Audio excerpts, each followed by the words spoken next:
Someone is filming a TikTok video nearby and they are playing a very loud Bollywood music. I hope that you can't hear that, and I hope I won't get into any copyright problems with YouTube.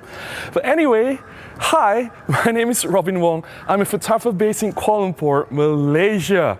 I have with me the Olympus 40-150 R, and I want to talk about why this lens is highly recommended to you if you are new to photography and you're shooting with Micro Four Thirds system. Let's do this.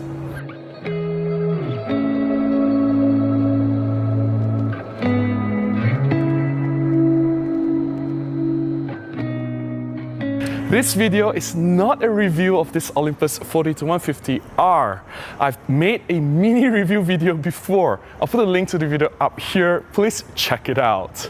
I'm in a unique position where I get many questions from people asking me for lens recommendations. The typical questions go like this.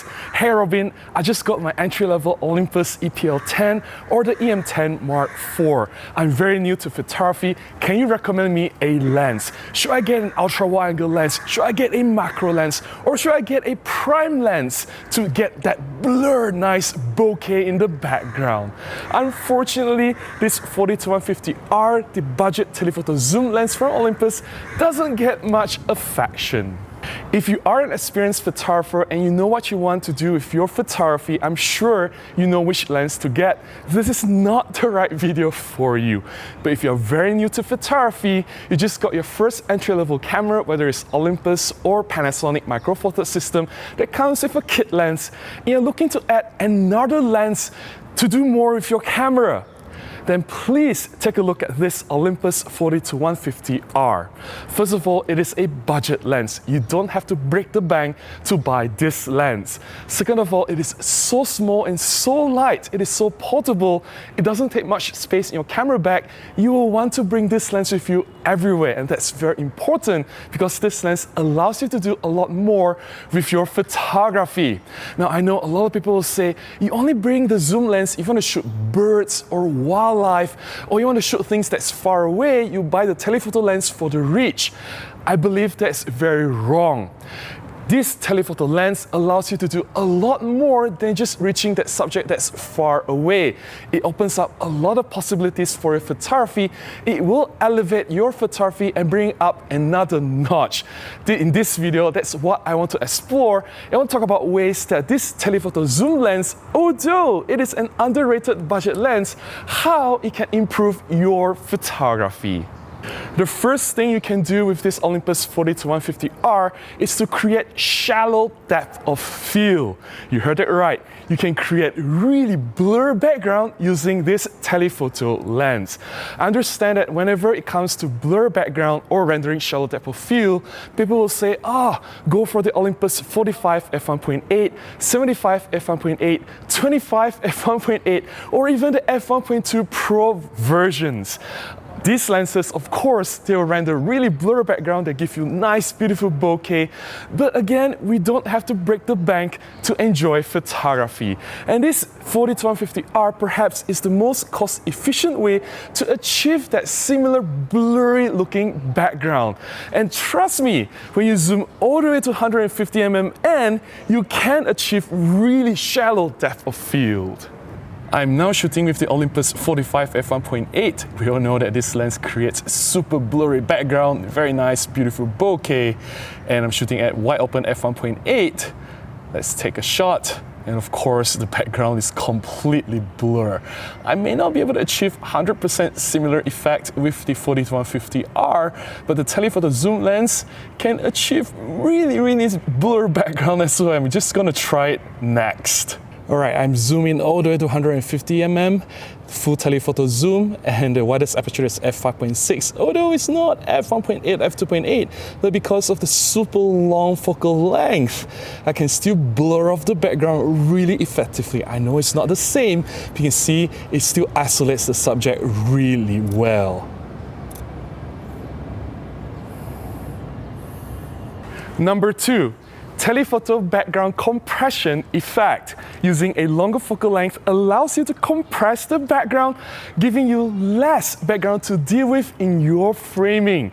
This gives you more control over composition and less things in the background to worry about, especially if there are distractions that you don't want to include in your photograph.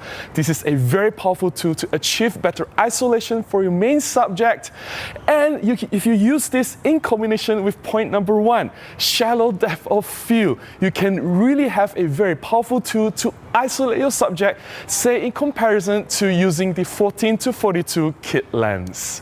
I'm now on the Olympus 14-42 and currently I'm at 14 wide angle.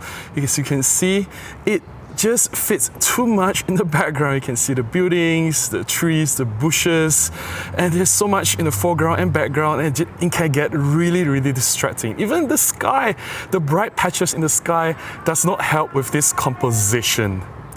Immediately after I've switched to the Olympus 40-150 R, you can see the background compression effect. There's less background to deal with. There's no sky, no ugly buildings. The composition is cleaner. It is just less distraction in this composition. I so much prefer this particular framing. You can see how having a zoom lens can help, especially if you want to frame your subject, you want a cleaner output. Number 3, less perspective distortion. One of the problems with a lot of people starting with kit lens is they just use the wide angle. Using a wide angle lens is not a bad thing if you know what you are doing. Unfortunately, when you use wide angle, if you want to fill the frame, you have to go really close to the subject, and that introduces very ugly perspective distortion. So what is ugly perspective distortion, you ask? Well, think about a large head in comparison to the body, or the nose appearing really big and it looks really ugly, or legs being stretched or arms being stretched, and body or the limbs of the human being, they don't look natural. If you shoot from a distance using a longer focal length, say this Olympus 40-150 R, you zoom to 100 or 150, then you can create a more proportionate look. The head appears exactly at the size that it should be. The arms or the legs, they don't look too long or too short. Everything looks more natural. Reason number 4. Creative telephoto landscapes.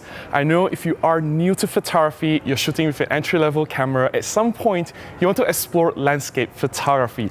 Shooting landscape is fun, whether you're out in the mountains or if you're in the city like myself shooting urban skylines, you will get some fantastic shots. They will ask, hey Robin, shouldn't we be using wide angle lenses for landscapes? Of course, wide angle lens works for landscapes. And if you already have the kit lens, say the 14-42, 14 is a lot to work with. You can fit a lot within your frame using the 14-42. However, do consider having the 40-150, zooming into 100 or even further allows you to really focus on that one particular detail in that vast landscape, and it can bring more variety to the shots that you can get when you're shooting landscapes. I often found the shots that I take with telephoto lenses to be more impactful, and they are the keepers whenever I do landscapes. And finally, reason number 5, working distance. Of course, being a long lens, a telephoto zoom lens, you have a significant working distance between you and your subject. And sometimes it can work for you. I know a lot of portrait photographers, especially street photographers, they're against the use of telephoto lenses. They say, don't be lazy, use your legs, go near your subject, use a wide angle lens, say a 28mm or 35mm, and go as close as possible to your face and stick the camera to your face and take a photograph. I don't know, I don't enjoy that kind of photography. I respect the personal space between the photographer and the person that I'm shooting, and I think that there should be a comfortable working distance. And as long as the people that you're shooting, they are happy with you, they are not very annoyed by you sticking this lens in front of the nose, I think it works better. And this is a good lens to start.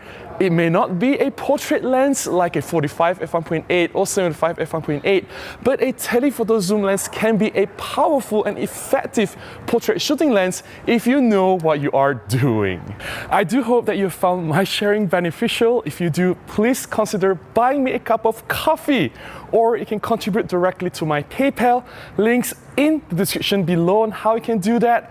Any small contribution goes a long way. It will definitely help me to continue making content and publish them right here. Please give me a thumbs up, comment, subscribe, and share. I'll definitely see you again in the next one. Until then, please go out and take more photographs. Bye-bye.